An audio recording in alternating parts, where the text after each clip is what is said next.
नमस्कार, में आपका स्वागत है। नीट आंदोलन पर बीजेपी का पलटवार, छात्रों से की बड़ी अपील। देश में पेपर लीक, छात्र आंदोलन और उससे जुड़ी राजनीति को लेकर सियासी बयानबाजी तेज हो गई है। इसी बीच दिल्ली भाजपा अध्यक्ष एवं केंद्रीय राज्य मंत्री हर्ष मल्होत्रा और दिल्ली के सरकार के शिक्षा मंत्री आशीष सूद ने संयुक्त प्रेस कॉन्फ्रेंस कर विपक्ष पर छात्र आंदोलन को हाईजैक करने और हिंसा भड़काने का आरोप लगाया है। प्रेस कॉन्फ्रेंस में भाजपा नेताओं ने प्रधानमंत्री नरेंद्र मोदी द्वारा पेपर लीक मामलों के लिए फास्ट ट्रैक कोर्ट की पहल का स्वागत किया। साथ ही कहा कि सरकार शिक्षा व्यवस्था में सुधार, परीक्षा प्रणाली को पारदर्शी बनाने और दोषियों के खिलाफ सख्त कार्रवाई के लिए प्रतिबद्ध है। भाजपा ने कांग्रेस, आम आदमी पार्टी समेत विपक्षी दलों पर भी कई राजनीतिक सवाल उठाए और छात्रों से अपने आंदोलन को राजनीतिक दलों से दूर रखने की अपील की। आइए अब आपको सीधे सुनवाते हैं दिल्ली भाजपा अध्यक्ष हर्ष मल्होत्रा और शिक्षा मंत्री आशीष सूद की पूरी प्रेस कॉन्फ्रेंस। आज की इस प्रेस वार्ता में मेरे साथ मंच साझा कर रहे दिल्ली सरकार में मंत्री और पूर्व में दिल्ली विश्वविद्यालय छात्र संघ के अध्यक्ष रहे भाई आशीष सूद जी, दिल्ली के मीडिया प्रमुख, भारतीय जनता पार्टी के मीडिया प्रमुख प्रवीण शंकर कपूर जी, हमारे दिल्ली में प्रवक्ता के नाते भी, डिबेट के नाते भी अपना पक्ष रखने वाले डॉक्टर अनिल गुप्ता जी, पत्रकार साथियों, आज बहुत महत्वपूर्ण विषय पर आपसे कुछ बात करने के लिए हम यहाँ पर उपस्थित हुए हैं। पिछले 3-4 दिन में जब से पार्लियामेंट प्रारंभ हुई है 20 तारीख से, उससे साथ साथ ही छात्रों का आंदोलन प्रारंभ होता है नीट के विषय पर। उस विषय पर जो कि मुद्दा सॉल्व हो चुका था, मोदी जी की सरकार के द्वारा नीट के एग्जाम में जो लीकेज हुई उसको तुरंत टैकल किया गया। जो उसके पीछे अभियुक्त थे, जिन लोगों ने ये बदमाशी की, उनको आइडेंटिफाई किया गया और कानूनी प्रक्रिया में डाला गया, अरेस्ट किया गया। उसके साथ साथ करेक्टिव मेजर्स भी साथ के साथ लिए गए। नीट की परीक्षा दोबारा हुई और तुरंत हुई, सक्सेसफुली कंप्लीट हुई।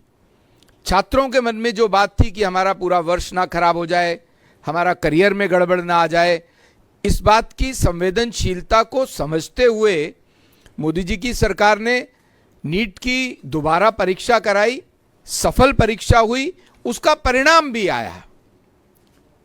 और ये मुद्दा मोदी जी की सरकार के द्वारा तुरंत टैकल करने की वजह से छात्रों के कंसर्न को समझते हुए इस मुद्दे को ठीक भी किया गया। लेकिन दुख की बात यह है कि जो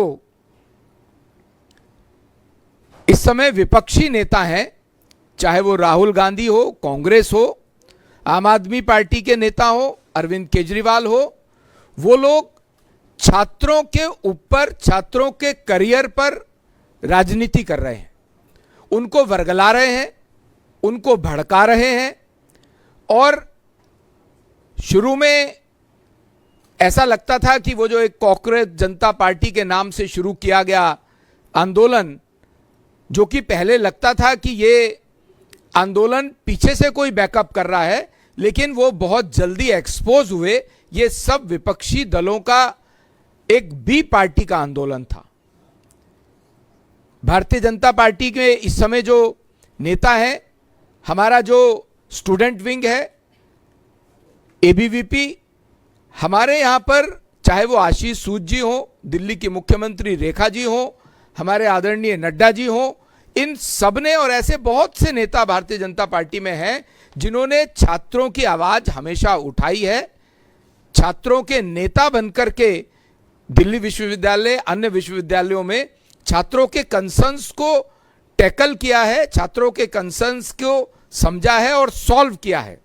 हमारे से ज्यादा छात्रों के कंसर्न्स को कोई नहीं समझता है।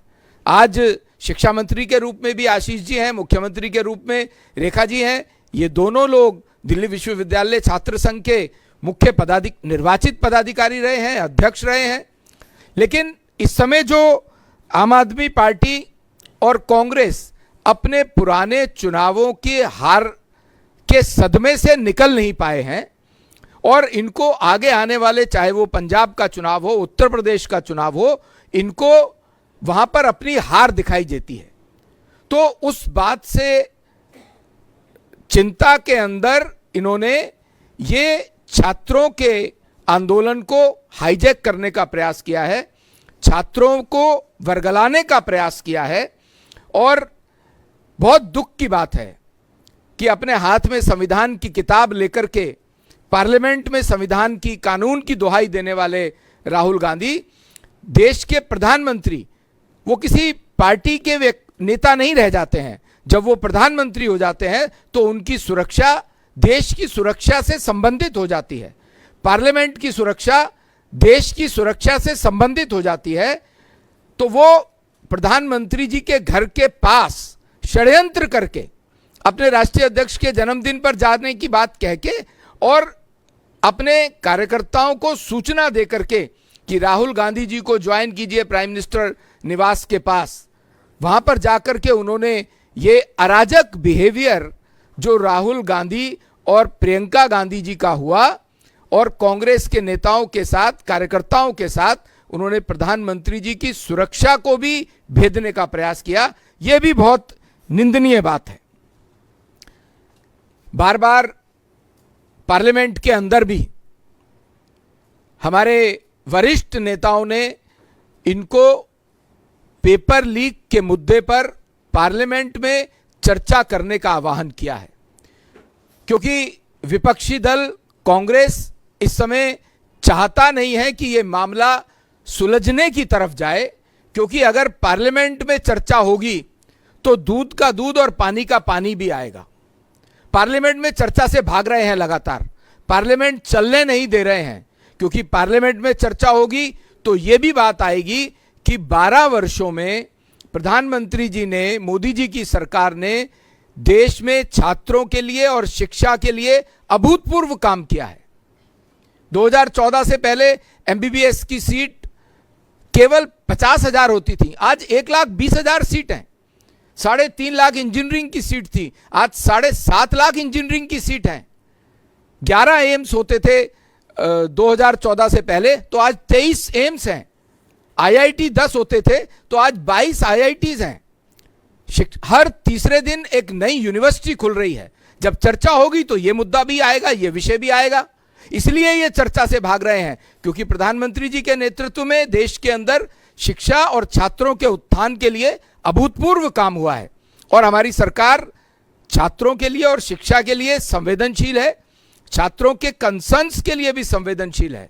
अगर पार्लियामेंट में चर्चा होगी तो यह भी बात आएगी कि 2014 से पहले पेपर लीक जब होता था तो उसका क्या हशर होता था। पेपर लीक पहले हुए और उसका कोई समाधान नहीं होता था। अभी आप रिसेंटली देखिए, पंजाब के अंदर फार्मास्यूटिकल का जो रिटर्न एग्जाम हुआ वो लीक हुआ है, उस पर कोई नहीं बोल रहा है कुछ।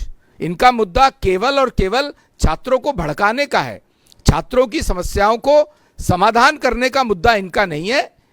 क्योंकि चर्चा से भागना इसलिए भी इनको लगता है कि वहां पर जो पेपर लीक 2014 से पहले होते थे उसके ऊपर उस समय की सरकारों ने, यूपीए की सरकार ने कोई समाधान नहीं किया है। प्रधानमंत्री जी ने अगर आकर के रोजगार की बात करता हूं तो रिटर्न टेस्ट के बाद इंटरव्यू को खत्म किया। आज एडवर्टाइजमेंट से लेकर के नियुक्ति पत्र समय सीमा के अंदर होता है। अक्टूबर 2022 से रोजगार मेले जब प्रारंभ हुए हैं, जिसमें 12 लाख के करीब देश के युवाओं को सरकारी नौकरियां मिली हैं, तो भारत की सरकार किसी भी तरह की पेपर लीक पर पार्लियामेंट में चर्चा पर तैयार है। हमने कभी भी छात्रों के कंसर्न्स को बैक सीट पर नहीं रखा है और मैं मानता हूं कि प्रधानमंत्री जी की सुरक्षा के साथ खिलवाड़ करके कांग्रेस ने निंदनीय काम किया है और कानून को भी अपने हाथ में लेने का काम किया है। ये जो मॉडल नेपाल में हुआ, बांग्लादेश में हुआ, वहां पर जो अराजकता फैली, ये उस मॉडल को यहां पर रिपीट करने का प्रयास कर रहे हैं, जिससे कि इनको लगता है कि छात्रों को टूल के रूप में उपयोग किया जा सकता है। पर मैं मानता हूं, मुझे अपने देश के युवाओं पर, छात्रों पर पूरा भरोसा है कि वो किसी के हाथों में खेलने वाले नहीं है। बहुत बहुत धन्यवाद। बहुत धन्यवाद।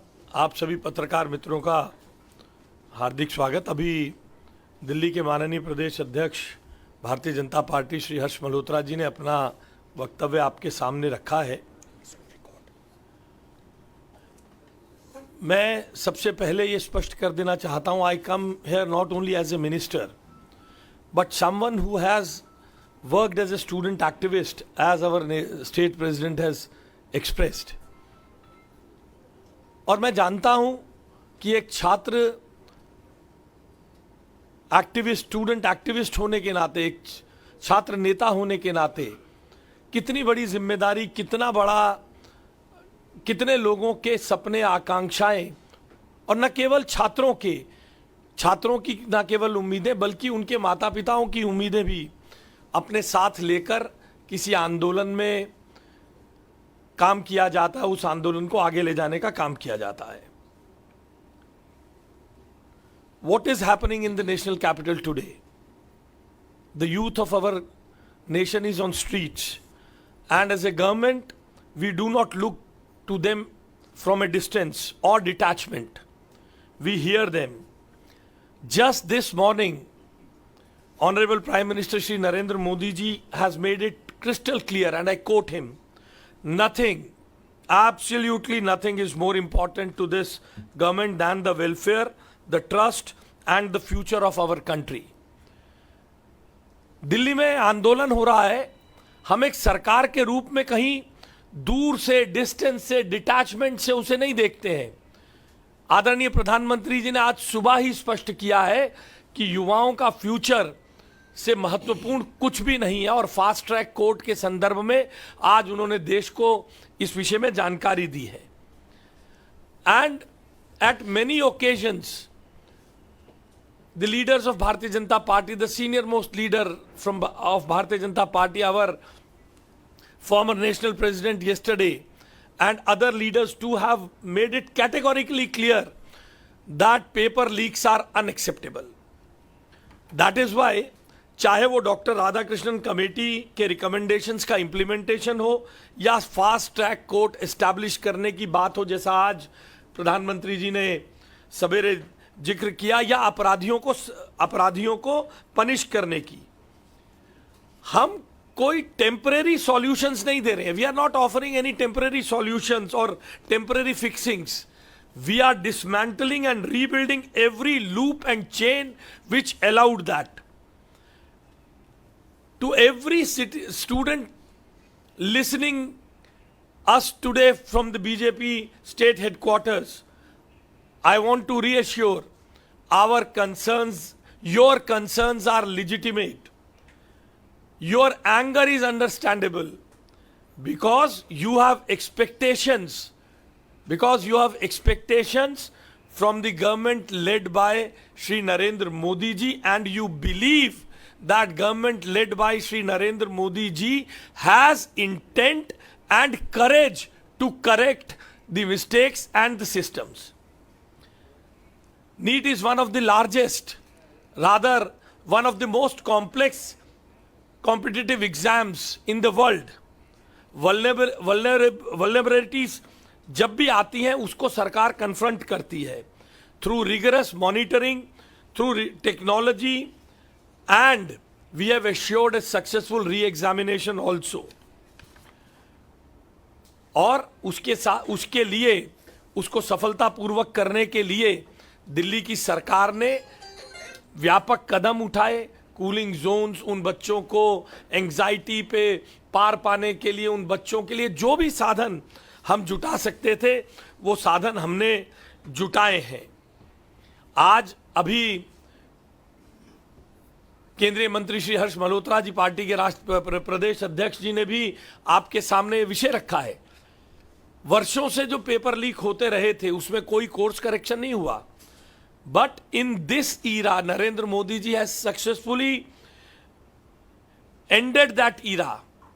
Every single policy made and designed to defend the sweat and the hard work of a honest student and his parents. इतने वर्षों में जो भी पेपर लीक हुए उनमें किसी ने भी करेक्टिव मेजर्स को उठाने का काम नहीं किया.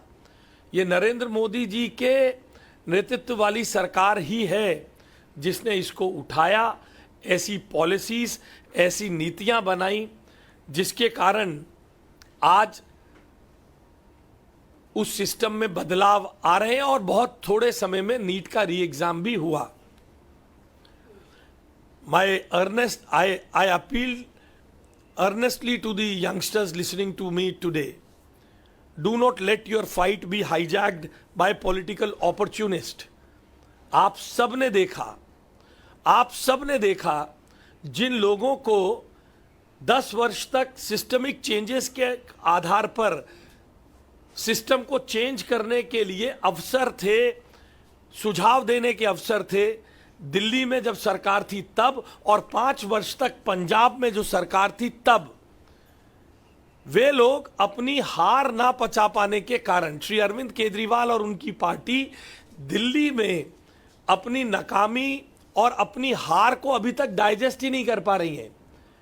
उन्होंने पहले भी कहा था, इन्हीं दिल्ली की सड़कों पे कहा था मैं एनार्किस्ट हूं. उसी प्रकार के पॉलिटिकल अपॉर्चुनिज्म को वो अब, क्योंकि उनकी क्रेडिबिलिटी सबसे लोएस्ट एब पर है, इसलिए उनके बुलाने पर तो कोई आंदोलन करने आने वाले नहीं है. और पॉलिटिकल अपॉर्चुनिज्म का इससे बड़ा उदाहरण आप क्या देखेंगे? एक और तो सब कहते हैं हम सब मिलकर युवाओं के लिए कुछ करना चाहते हैं, मगर ये कांग्रेस वहां आंदोलन क्यों कर रही है, कांग्रेस को इसका श्रेय मिल जाएगा. तो I very earnestly appeal to the youngsters agitating today that don't let your fight be hijacked by the political opportunism. ये लोग अपने राजनीतिक हितों के लिए युवाओं के इस लड़ाई का इस्तेमाल कर रहे हैं, मगर दिल्ली का युवा बहुत जागरूक है. दिल्ली का युवा इतना जागरूक है कि जब आपने यहां आकर बार बार एक भ्रष्टाचार में फंसे होने के बाद ये कहा कि मुझे केवल 7 सीटें जिता दो, मुझे जेल नहीं जाना पड़ेगा, इसी युवा ने आपको 7 सीटें हराकर आपके संदर्भ में जो बात थी वो स्पष्टता से बता दी कि आप जेल में ही ठीक, कानून अपना कार्रवाई करेगा. इसलिए ये political opportunism of Congress and Aam Aadmi Party is trying to use this platform. मगर मैं युवाओं को आश्वस्त करना चाहता हूं कि हमारी सरकार, नरेंद्र मोदी जी के नेतृत्व वाली सरकार, हर उस विद्यार्थी के साथ है जो दिन रात मेहनत करता है. We are with every student who works hard day and night to make his career and keep his family happy.